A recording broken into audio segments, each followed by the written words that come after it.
Congratulations, Corina. Wala bang cash prize? Para susunod ako kay Pinky, bibili ako ng ticket. Gusto ko rin makita ang The Hague. Ayun nga eh. Ayun. So Pinky, Willard and I were talking. Karina, congratulations. And Sa- of course, sa Billionaire News Channel. Salamat.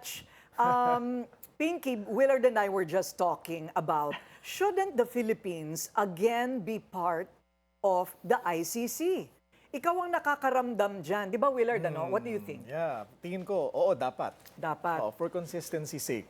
Kasi hindi, Ang pangit din tingnan na binabandera natin yung pagkapanalo natin sa issue ng South China Sea, West Philippine Sea, na pinalalo natin sa isang korte na nandyan din sa The Hague. Correct. Tapos pagdating sa human rights, hitiklop tayo. Ang pangit tingnan. Yun. Oo. Siguro ako naman, I think sa larangan ng hustisya, medyo evolving pa tayo because we're a very political people. So, hindi mo maiwasan na may politika pa rin sa justice system. Kaya maganda yung merong international. Pero, syempre, yan ay depende sa pulso ng tao, ng sambayanan at ng legislatura. What do you think, Pinky?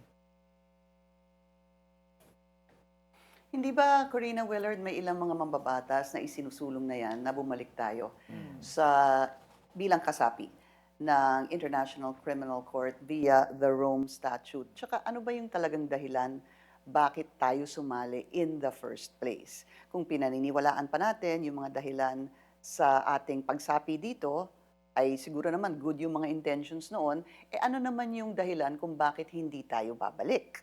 Ayun, tama naman din yun. Tsaka, alam mong walang koneksyon itong mga judges sa atin, ano? Oo. Kasi malayo, hindi kilalang mga personalidad. Well, titingnan natin kung ano ang magiging pulso ng legislatura. Okay? Congratulations, Pinky. I love the broadcast today. We look forward to tomorrow. Ayan, mas exciting kasi depensa naman. Oo. At yan, ang ating agenda ngayong gabi. Tama yan, Corina and Willard. Sorry, no? Go ahead, Pinky. Tama kayo. Madagdag ko lang, very exciting din talaga yung tomorrow dahil it's the turn of the defense. They have the whole Thursday, buong Thursday kanila, and also sa Friday, I think the first session ng Friday, ay sila pa rin. Sabi ng mga lawyers, ng mga biktima, makikinig sila intently dahil importante yon kasi sa closing remarks sa Friday, which is supposed to be the last day, dyan magkakaroon ng closing remarks, dyan nila plan yung rebuttal. Kung ano man yung sabihin ng defense, they plan to obviously rebut that. ayun, ilalabasan natin ang popcorn Yes. simula bukas na naman hanggang Biyernes. Very crucial dahil Yes. dyan na makikita kung makukumbinsi nila yung tatlong judges whether or not to confirm the charges.